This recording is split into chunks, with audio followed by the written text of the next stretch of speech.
All right. Good morning. Nice to see you here. Thank you for joining here and online for this session, breakout session, using buzz sessions to engage students on multiple topics.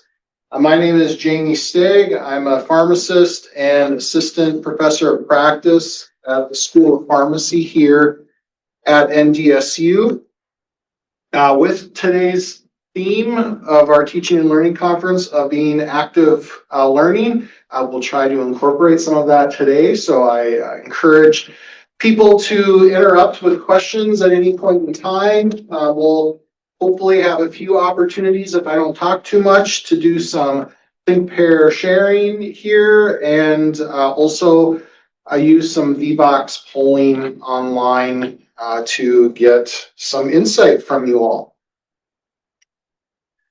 So the questions I want us to run on, and here's a QR code if you want to get access to the session, or you can go to the vbox.app and enter that ID. The questions I want us to run on today are just thinking about what are buzz sessions, how we could plan and organize a session, different assessment options, how effective they are, and then overall what I really want you to be thinking about throughout this session is how can you implement buzz sessions into your teaching. So to start off, I want to start with a little with my story and history, I guess, with buzz sessions is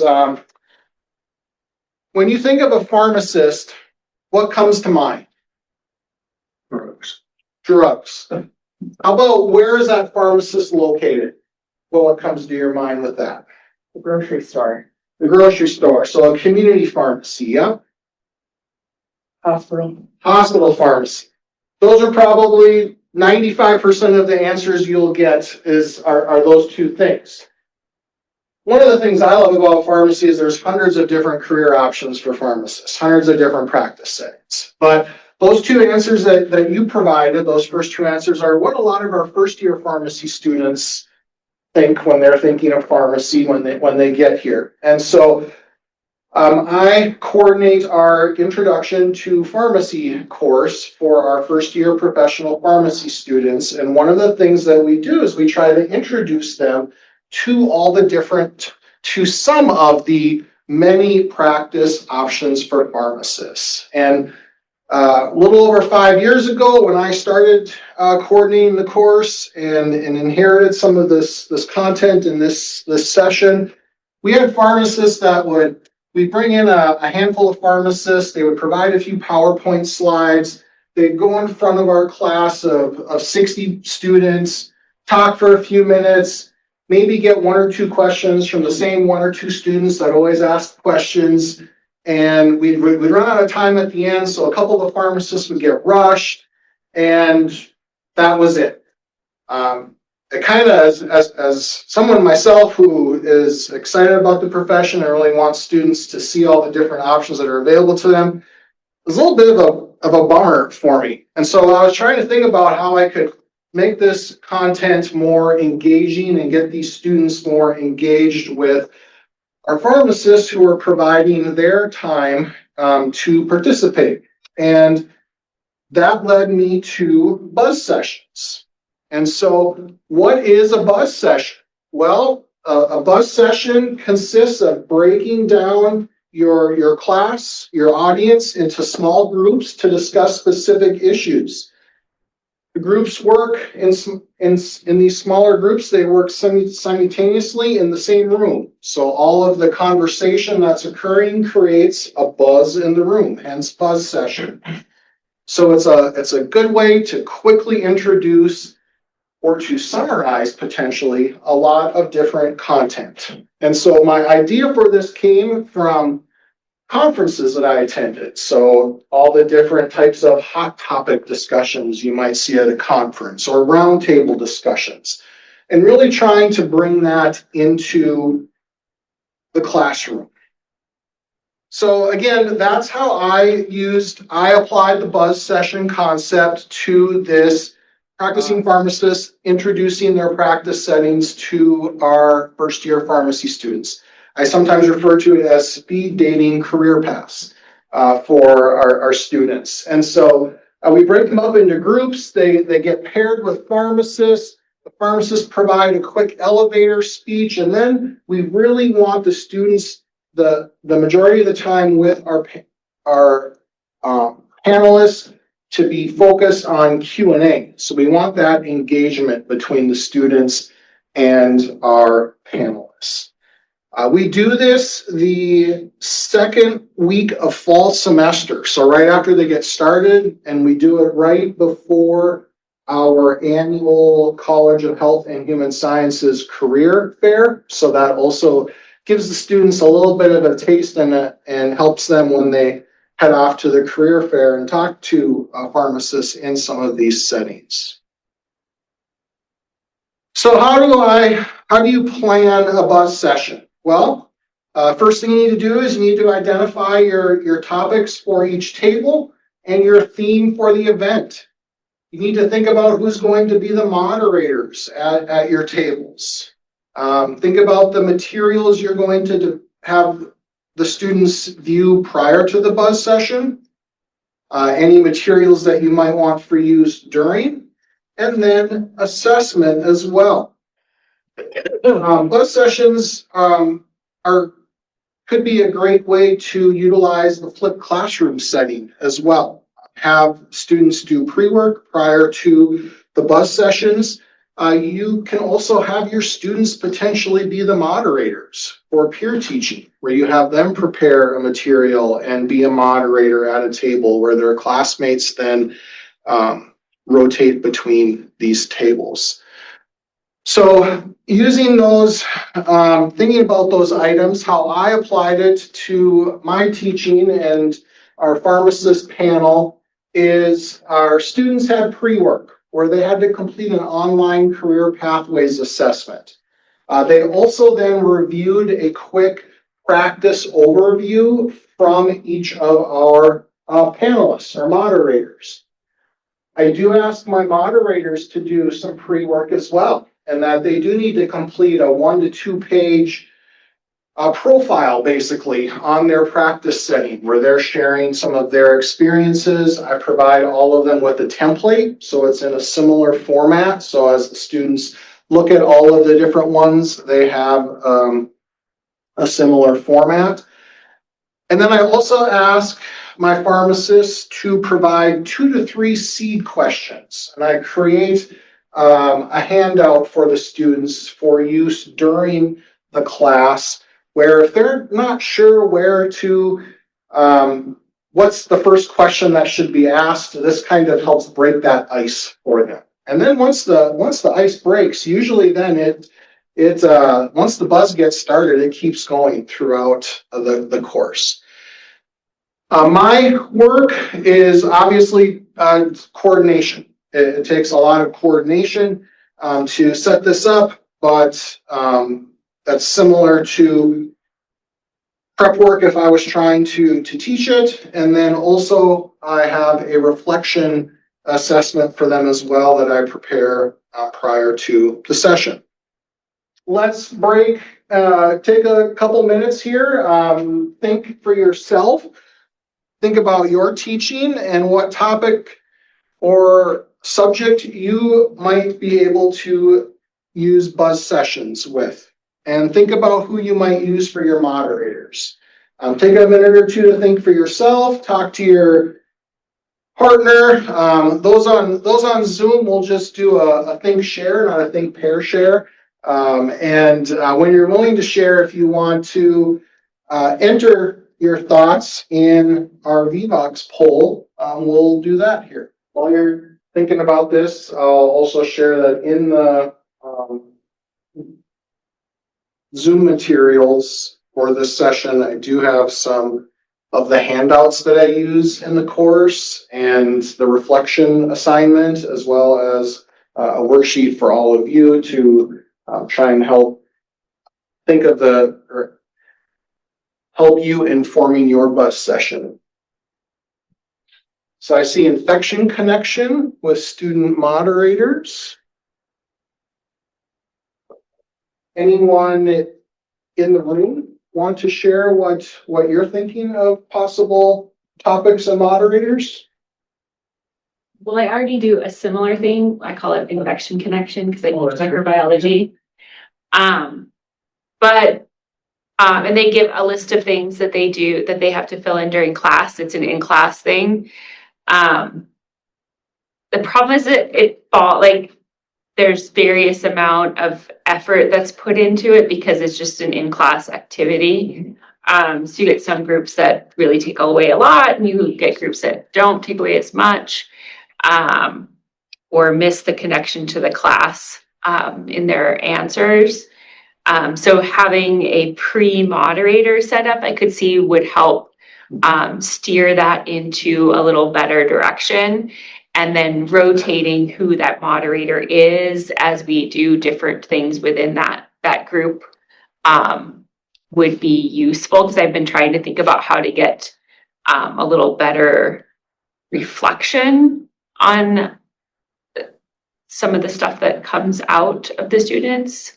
And I can see how that pre-work, and then I would only probably evaluate the student moderator, and then everybody else would just get, I'm thinking, because I don't want to grade it as the whole thing. I want, like, they get participation points for doing it, but I could see how then I could grade the student moderators on their effort in that pre-work, and that would be more doable. Yeah, I mean, using your example, you could even use some peer assessment where you could ask the people, ask the other students to provide some feedback for the moderator. Yeah. Yep.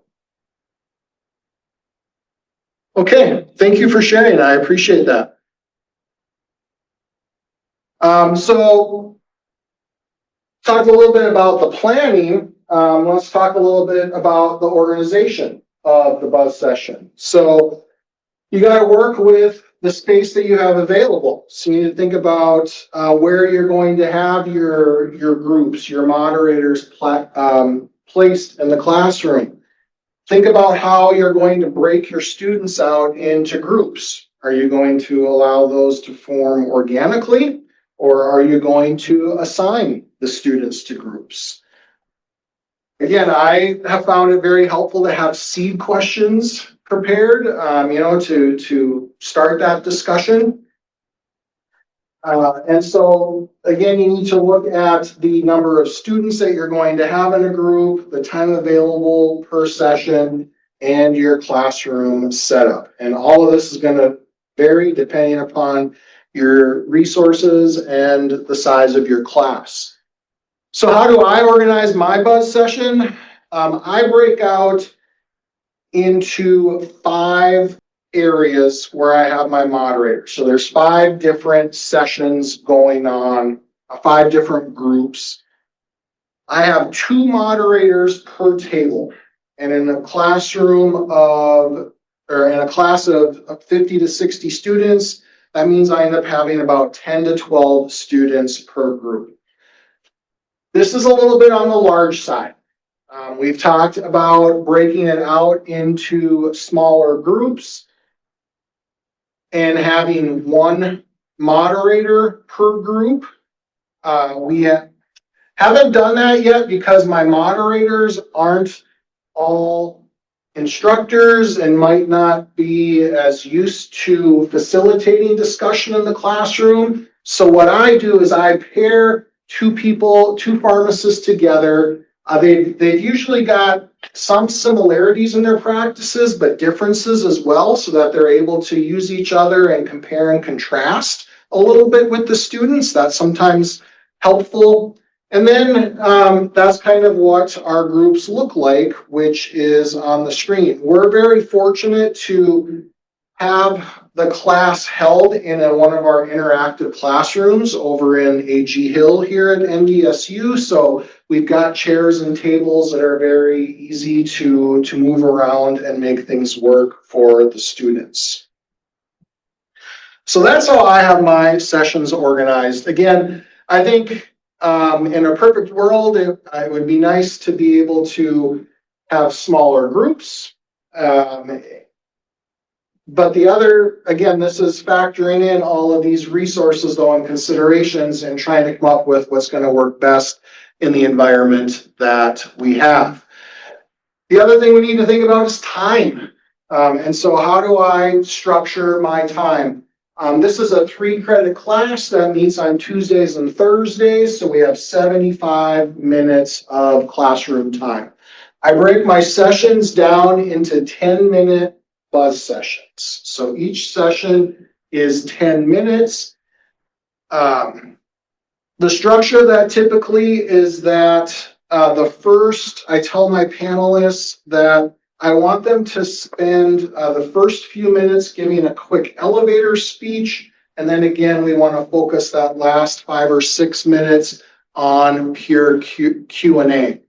So my panelists all stay at fixed positions and the student groups rotate throughout the room. My job during the class is I'm the facilitator. I'm telling the students when to rotate. I usually give about a 1-minute warning so that everybody's kind of prepped and knows when they'll be moving again.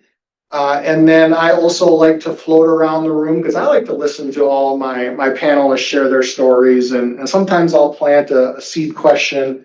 I'll either ask it myself or I'll ask one of the students to ask it of our moderators. So I do 5 10-minute sessions, and then I give 15 minutes at the end for what I call an open session.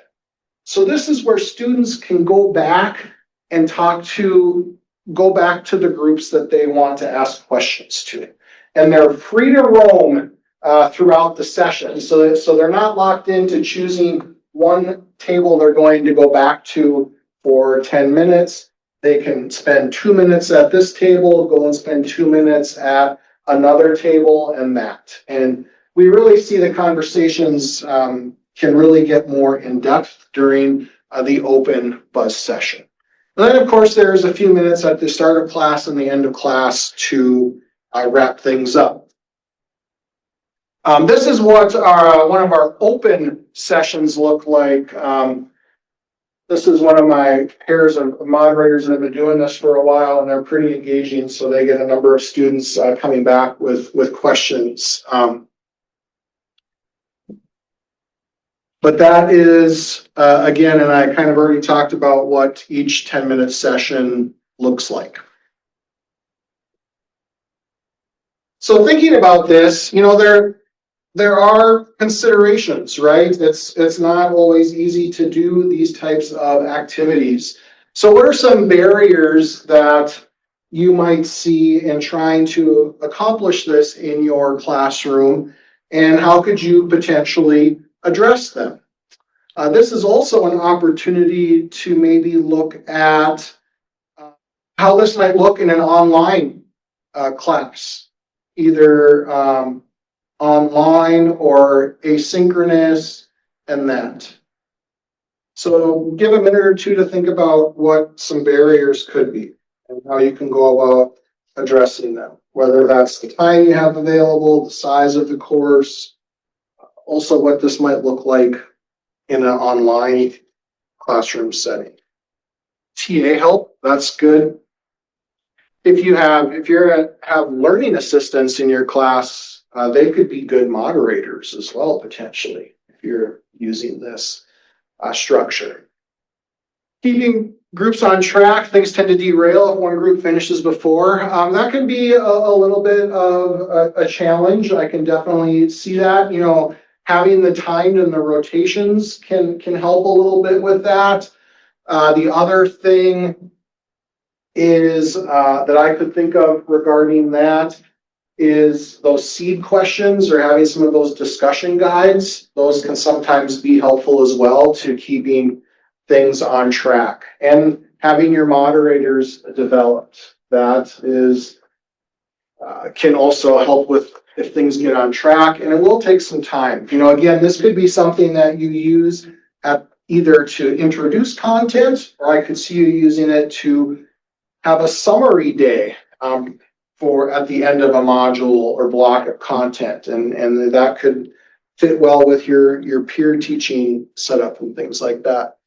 Time constraints and 90 students, that is a larger class. So you would have to think about how you're going to manage that. And some of your groups might be a little bit larger than you might like with that. But I think it's still worth giving a try. Like I said, we make it work with 10 to 12 students per group. So it can be done. All right, so then how are bus sessions assessed? Some options that you have is, especially if you're using a flipped classroom approach, some pre-session assessment. This can help with some of those preparation concerns and barriers, both for your moderators and for the class as a whole. There's attendance. Obviously, at something like this that's interactive, attendance is key and is something that required attendance is probably necessary for this. And then some post-session reflection, I think, is another, or other type of assignment is another option. How do I assess the students?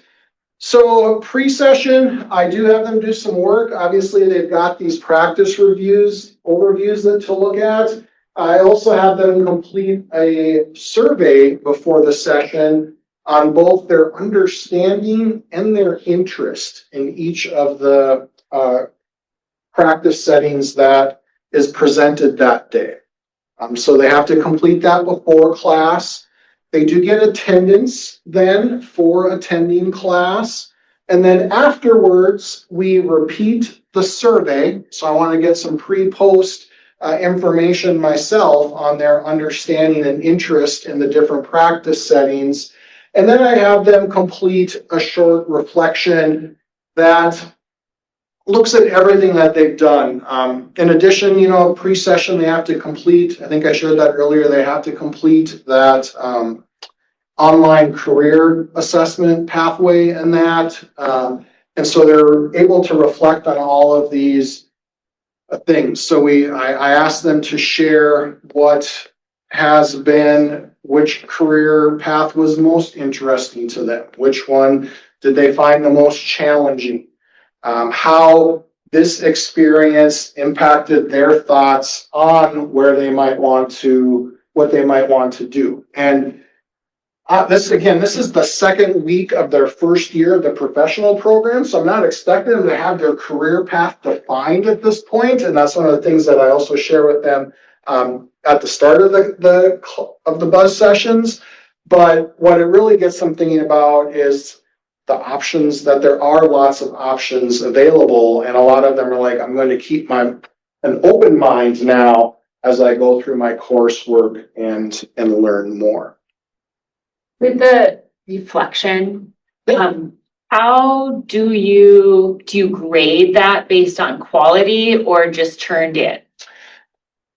I keep it simple. So I tell them, don't give me a novel, give me sentences, not pages. So I don't ask them to give me a whole lot, but I do have a rubric. So I do grade them. Yep. How effective are the buzz sessions? So what I found in my experience is that it has increased student understanding. So this is some of my pre-post information where we found statistically significant increases in student understanding of all of these different practice settings. So the buzz sessions were effective in increasing their understanding. I didn't show the interest in each career, but that's very interesting in that some of the practices, the interest was quite a bit. Some of the other practices, it actually went down once they learned some of the things that are required, like that a nuclear pharmacist typically is working overnights. So a student might have initially thought, oh, hey, nuclear pharmacy, that's really cool. And then they're like, oh, I gotta work overnights. Maybe I'm not as interested. So, but it's good in that there's change, that they're getting some understanding. It is also in my student course experience surveys, this is often brought up as one of their most favorite experiences in the course. So I get positive student feedback. When I have students in their fourth year on rotation, some of them even bring that up to me during the rotation, that experience now. And then I also get positive moderator feedback. So my pharmacists that participate, they're a mix of faculty and pharmacists from the community. I have one of them here today. So hopefully I get positive feedback. The event has actually grown from one class day to we now take 2 class days. So I have over 20 different pharmacists that join, and I've actually gotten to the point now where I have the problem of having to turn some away. Just because I have people that approach me about having interest in participating in this so that they're able to share what they're doing with the students so that it helps them to get more students on rotations or have more students that are interested in doing internships with them, those types of things. So and they have been very effective. Obviously, I've found it myself to be more rewarding. It creates a more engaging environment, especially going back to where we started with just one pharmacist rotating pharmacist to pharmacist in front of 60 people. To have it in this more intimate setting has created a much better experience for the students. So how do you cover all those disciplines? I guess you got 2 class periods. So I have, and in each class period, I have 5 stations with 2 pharmacists per station. So I can cover 10 disciplines in one class session, in one day of class. And so that's how this is those 2 days combined together, gets all those things covered. So that's what's also nice about the buzz sessions, that we are able to introduce a large amount of material in a rather short period of time. So this was a very quick session. These go by quickly. Hopefully I was able to address some of these questions to run on that we started with and really get you thinking about how you could potentially incorporate this into your teaching. So we got just a couple minutes left for any other questions or discussion. So I'm gonna go back to the reflection again, sorry. I do a lot of in-class activities and then ask sometimes for like it to be submitted or ask for a reflection. And I treat it just as sort of a way that they show that they were there and marginally participating at least. So I don't grade it, I just based on participation. But obviously some students put a lot more into them than others. How could you see having an ungraded reflection that still had quality? What would you suggest to help guide that? Well, a lot of that is going to depend on your prompts that you choose, so really reflecting or creating your prompts in a way that's going to generate that reflection, I guess, sorry, I don't have a universal answer for that, but it's really, a lot of it comes down to that.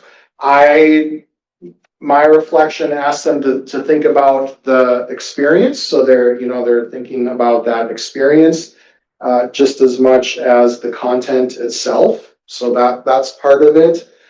I do try, since I do grade, I do try to give some feedback back when I'm doing the grading, ask them some additional questions or things to think about or point them to additional resources. So that's some of what's involved with that. This could be something too, where if you have a course that has teaching assistants, obviously a good grading assignment for them as well, potentially. It's been an evolution. My reflection has changed over the 5 years. I'm always tweaking it.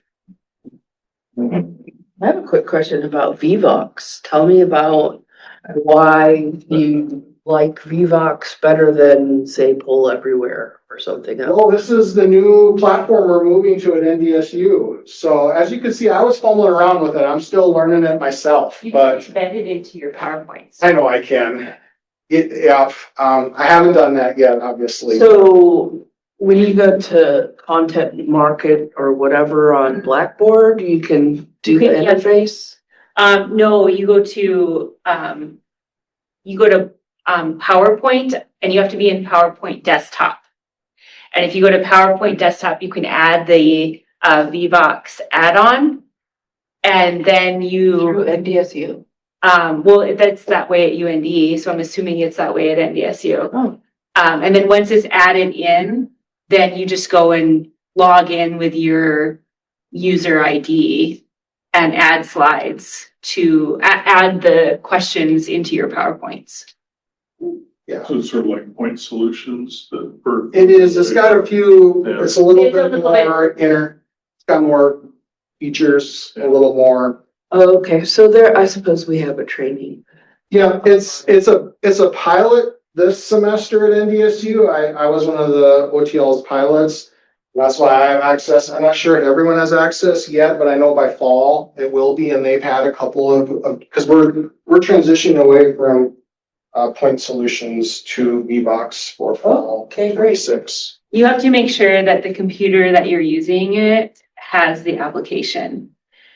So I always have to have like IT come and make sure it's set up on the computer that I use. Pretty embedded. One very widely Yeah. from classroom to classroom. That's why I do the online, because then I don't have to worry about the classroom setup. Classroom computer. But it's got, if you've ever used like Menti, this new Vivox is kind of a I'm blend. still apparently old school, Poll Everywhere. That's all right. Okay, well, thank you all for attending this session, and feel free to reach out at any time if you got questions. Thanks for your ideas.